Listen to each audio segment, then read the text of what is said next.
All right, how's it going, everyone? Thank you for joining me on a new episode of the Music Reviewer Podcast. My name's Josh, and today we're just doing another album review, episode 58. Title of the album is The Off Season by the very well-known rapper, producer, singer-songwriter JCole. He's been doing this thing for a while now. An artist that hasn't really been my cup of tea from about 2011 or so when I first heard a song from them. Mainly due to the fact that I'm just so picky with rap and I kind of just have my go-to artists. But starting to come around. It seems like I can certainly find a lot of things, especially from this album and other albums that we'll get into here in a sec. So yeah, super excited to be reviewing this album for you guys. And also, since it's only about a week old at this point, it's only been out for about a week. So yeah, stick around if you want to hear the review for the latest J. Cole album, released May 14th, The Off Season. And just before we get started, I want to let everyone know a new album review was published not too long ago. The latest Girl in Red album, If I Can Make It Go Quiet. Had a few thoughts on that. I thought it was a solid debut album overall. Some room for improvement here and there. Some really nice highlights. Check out that album by Girl in Red, If I Can Make It Go Quiet. It's her debut album. If you're interested in some like indie rock, just straightforward indie rock that pulls from, alt rock, more of like modern alt rock, and then I guess a lot of dream pop and stuff like that, bedroom pop. Check out that album by Girl in Red, and also if you have some time, check out that review. And then also a latest episode of Best and Worst Track of the Week dropped. At this point, it's pretty old news, but for the week of May 15th, it was Billie Eilish versus DJ Khaled. A lot of tracks, though, covered on this overall. Probably are one of our most diverse episodes of Best and Worst Track of the Week. We're talking tracks featuring Lil Wayne, Jeremiah, Cole Swindell is on here with a country track.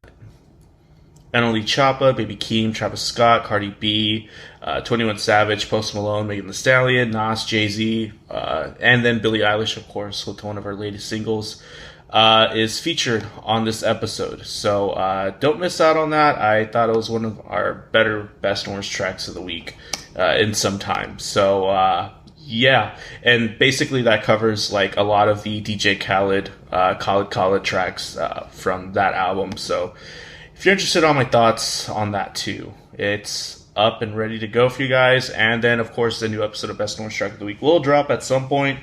Kind of got busy. I felt like this work week just dragged, and I should have got to it at some point. And this weekend's busy for me too. So, but I'll get around to it. But yeah, let's go ahead and get into the gist of this review.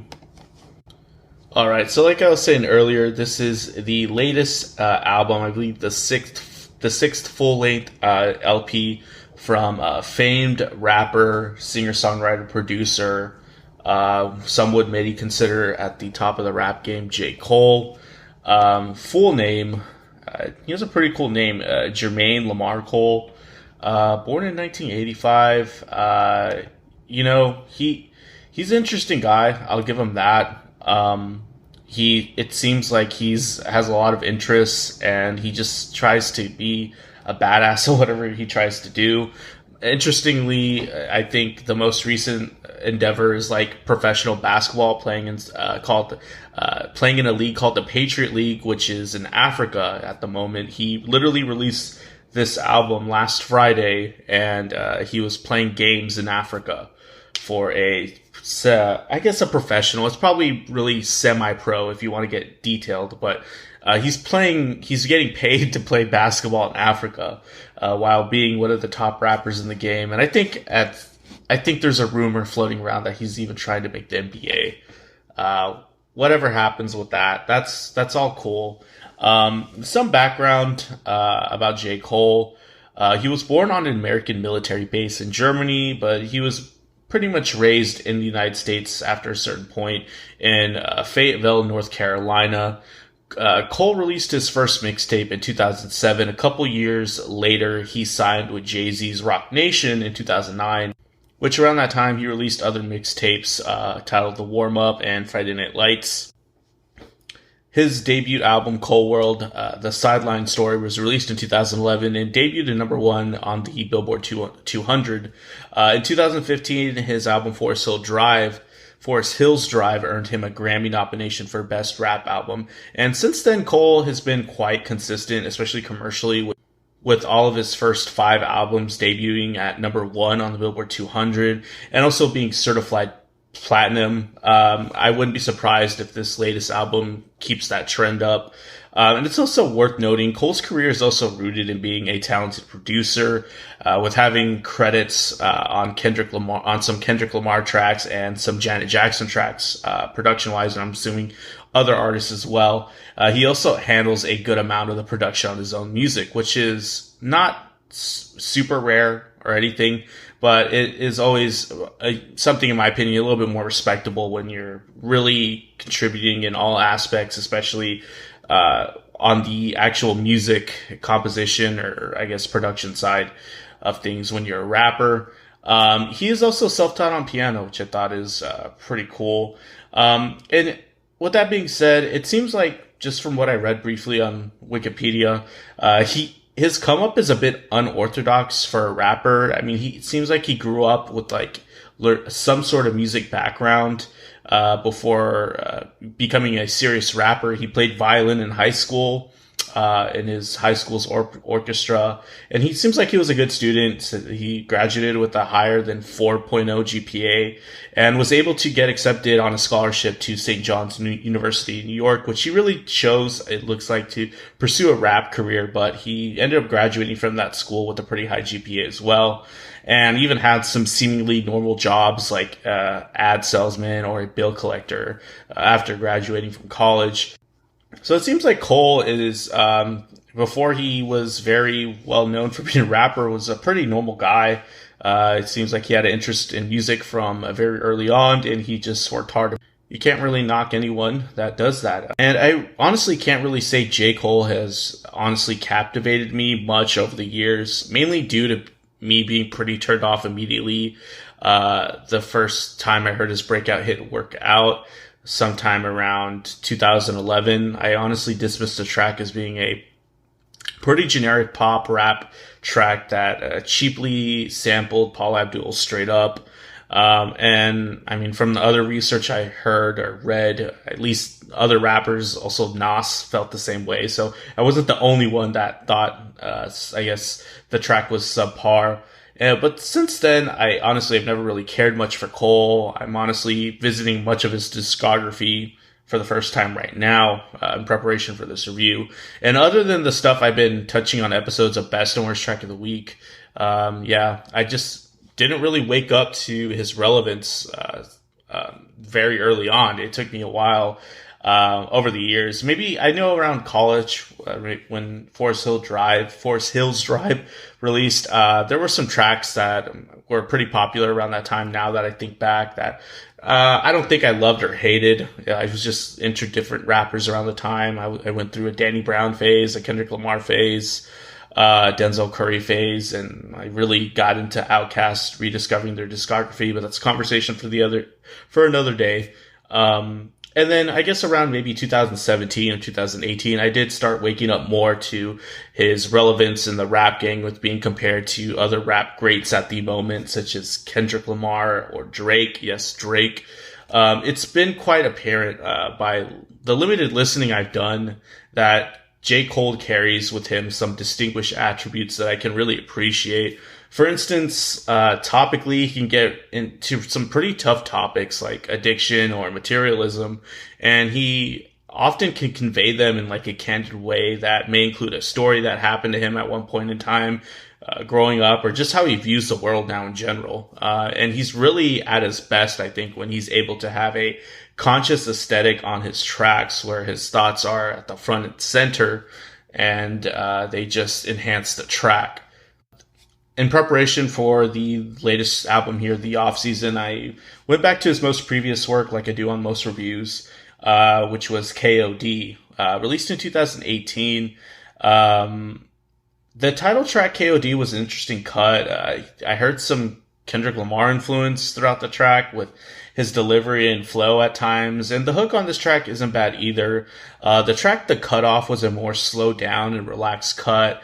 And on this track, Cole demonstrates his nice, candid storytelling nature with how he raps over this beat.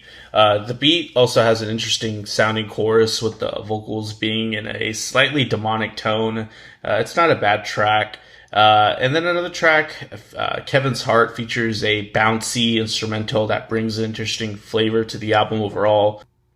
We get some pretty normalized trap rap stereotypes on here, but Cole kind of puts his own twist on the track.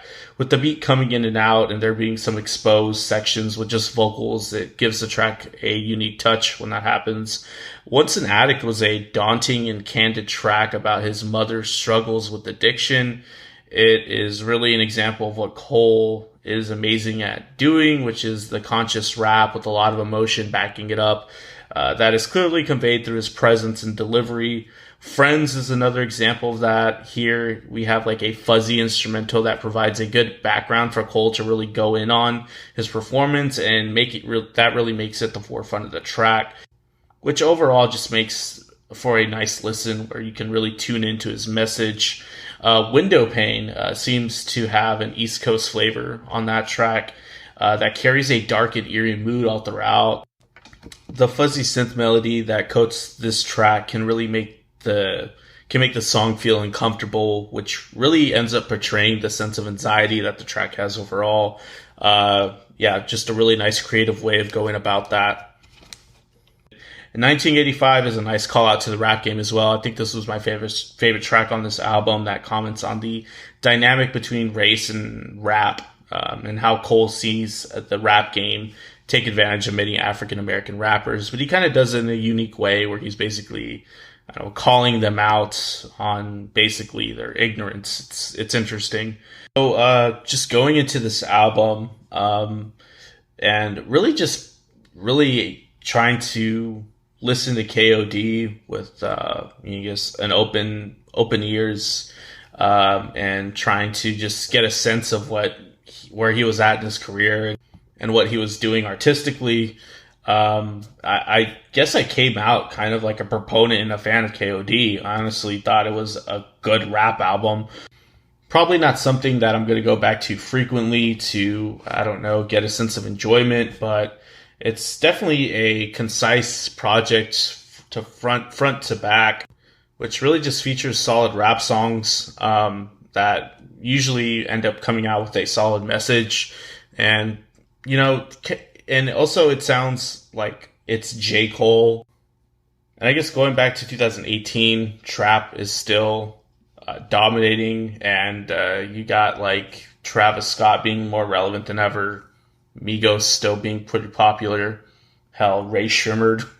That kind of era is kind of still kicking ass, and KOD is an album I think that could stand out and maybe even stand the test of time in comparison to a lot of those artists and contemporaries he had. So, what I'm trying to say is I appreciated the project, and I would vouch for it anytime. So, I guess the off season, it's honestly an album I didn't really have a choice in covering if I'm just following the way I want to do this podcast. I know next week on Best and Worst Track of the Week, I'm going to have to probably do a majority or all of these songs. So it's best that I just prepared this review. And honestly, I was intrigued by some of the singles I heard that were leading up to this project. And this project did kind of have a hype to it. It was kind of dropped with no notice also. And JCole is just one of those acts that you kind of just have to respect right now in terms of like the rap game overall. And, if you want to be, it sounds pretentious, a responsible listener of rap, I think maybe JCole is one of those things that checks the box if you're trying to keep up with what's what. I will say this album, The Off Season, is like a different sort of vibe, definitely a different concept, I think, too, overall on this album. For one, he actually has features on this album. But I think it stayed consistent. I don't think he really dropped off after listening to KOD. he maybe improved some things as well. So let's start from the top. 95 dot south. Some of these titles on this album are a bit strange. But nice opener. It really grabs your attention. There's a nice punchy bass on here, especially when those bass hits start going in on the track. Cole's presence is just really massive too. He sounds so clear, dominates the mix, and commands the track. There's a methodical nature to his rapping here as well. It all feels very thought out and paced, honestly. Makes for a pretty captivating listen, especially with taking into consideration what he's bringing lyrically to this track as well. It's a nice call out to the people he feels are undervaluing him, pretty much. Or something like that. The track ends up taking a really interesting left turn with like this Little John sort of crunk thing at the end that becomes very, I guess, basically a Little John song. There's no other way to say it. It's a nice moment, I guess. Something you don't really expect to happen, but when it does, you're just like, okay. Still have no idea if that's really Lil Jon, but if it is, that's cool. If it's not, I would like to see Crunk come back in a sense. If JCole can pull it off, I guess more frequently, do it. I wouldn't mind. Next track, Amari, didn't quite find it to be a highlight, but some thoughts, maybe some light Little Baby influence on here with how he's rapping. And kind of singing interchangeably, and that blending, he can kind of do it in a sense similar to Lil Baby, and Lil Baby is featured on a track later on this album. But the track had its moments. There's a decent climax on here, but I didn't find it to be all that exciting in context to the rest of the album. My Dot Life featuring 21 Savage and Boré. Honestly, I had a lot more expectations, but the track ended up being decent. J. Cole sounds a lot like Drake on here, especially with the high-pitched, fast delivery sounds almost copy and pasted from like a Drake beat. The beat is very similar to something you'd hear on a Drake album.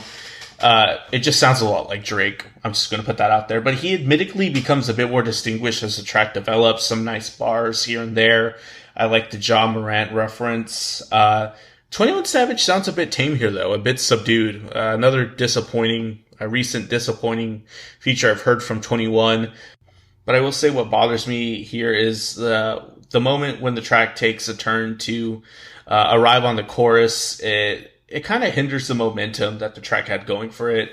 It felt a lot less gritty. It just didn't really like the overall, I guess, mood that was created by the chorus going in that direction with like the more R&B centric, smooth Moré and J. Cole vocals. But it wasn't bad.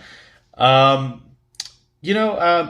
Dot Pressure is a solid rap track, but it doesn't really, in my opinion, stand out all that much in comparison to the other tracks coming up. Punchin' Dot the Clock. Here the album picks up a little bit with the introduction to like the more conscientious type of rap aesthetic he's so good at. The track leaves out having a hook, which I don't know if I really agreed with that, but instead we get some interesting sound bits of like some narration, some serene and spacey electronic elements that are nice on here. The track could have just maybe used a bit something more, in my opinion, maybe a hook or a chorus. It honestly felt more of like an extended interlude type of thing. 100 Mil featuring Boss. Boss shows up quite a bit on this album. I guess he's someone signed to J. Cole's label. The track, I like the message. It talks about keeping your worth ethic consistent even after having some success and acquiring a lot of money in J. Cole's situation. But the trap beat just sounds dime a dozen on here. The track did have some potential, but I don't know. Pride is the devil,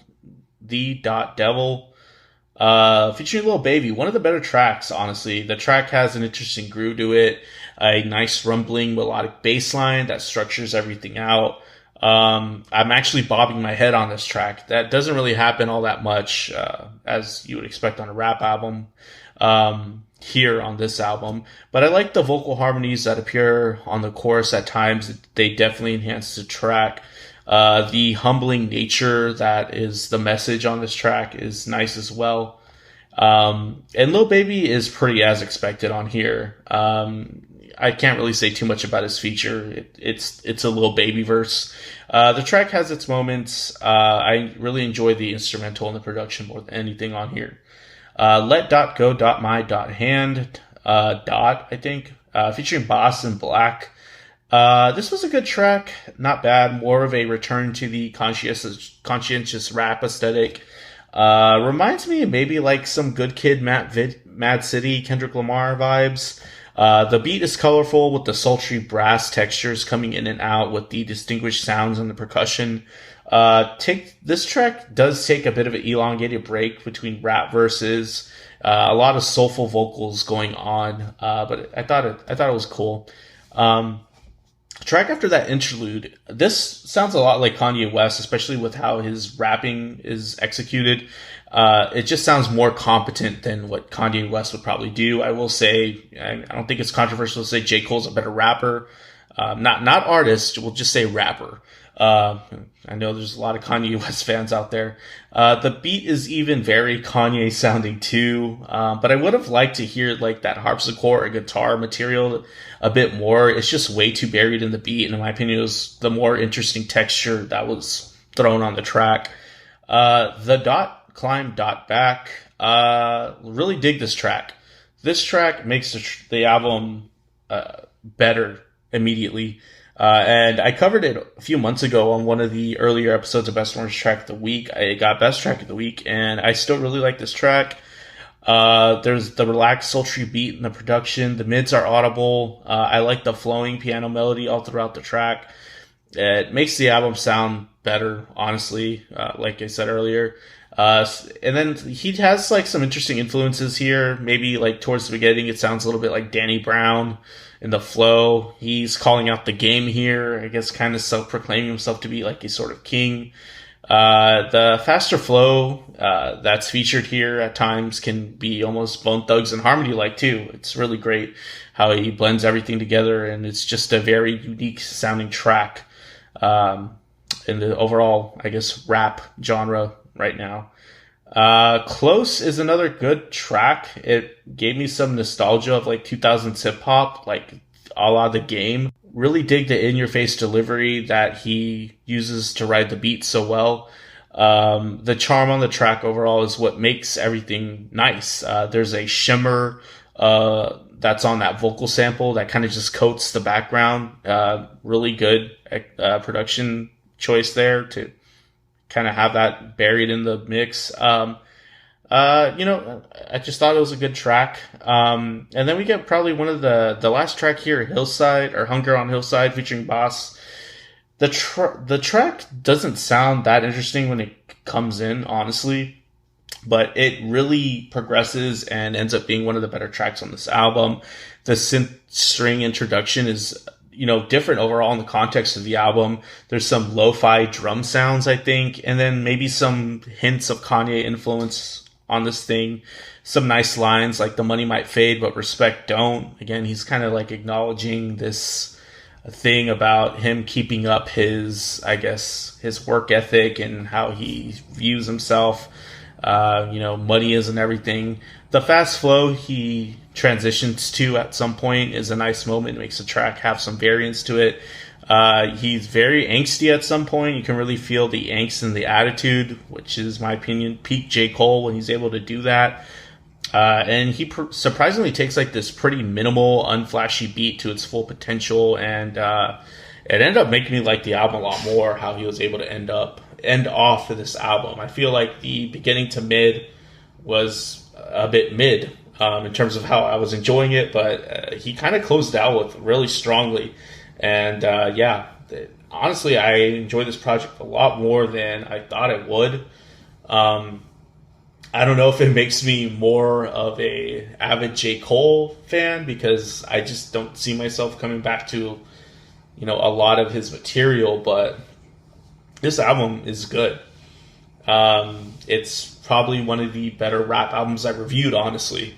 Hell, I mean, if something else doesn't come out the rest of the year that is substantially more exciting or, I guess, interesting, this is probably one of the best rap albums of the year, too. So, I'm feeling like a 7 out of 10 on this thing. He kind of just does what he does, but just changes it up a bit. That conscientious rap thing is, in my opinion, what he's good at, and he puts it enough on this album where it just makes it a concise project that doesn't really have too many dips. And the dips aren't really that bad, honestly. There wasn't a track that I hated either, which I think is good because some hip-hop and rap music most of the time just really bugs me, if I'm being honest. But good album. I think if you're an avid hip-hop listener overall, you will dig a lot of what's on here.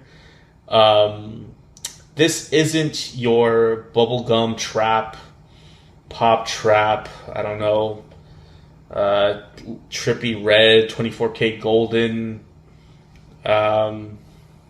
that shit. Like, this really isn't in that realm at all either. I don't know if that necessarily correlates to a younger generation, but yeah, that audience might not really take much from this. Not trying to sound like this is superior to that sort of thing that's going on over there, but because I do like some of it. I do like some Lil Uzi Vert and Young Thug, but this really isn't that. This is like the other side of hip-hop that is talking about like culture and society and reflecting on your life and, you know, how you're, coping with that shit. But good. Like I said, good album.